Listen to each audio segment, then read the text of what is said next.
Paano kung napagod na tayo pero hindi natin pinaparamdam?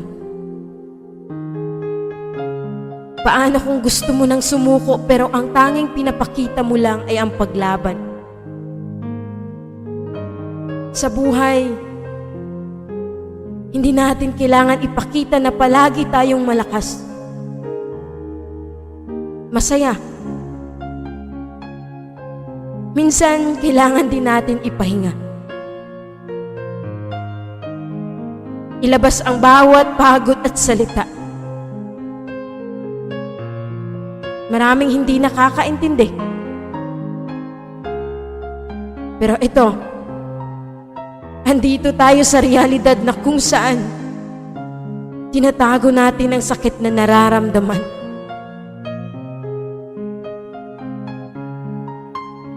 Kailan ba dapat tayo magpahinga? At kailan sabihin na ayaw ko na? Kasi maraming pagkakataon na ang sarap bumalik sa umpisa. Na walang iba. Ang sarap mabuhay. Pero ang hirap mapagod.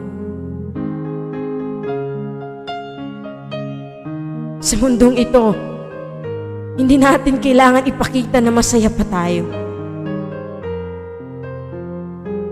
Kasi may mga oras na halos tayo ay sukong-suko na.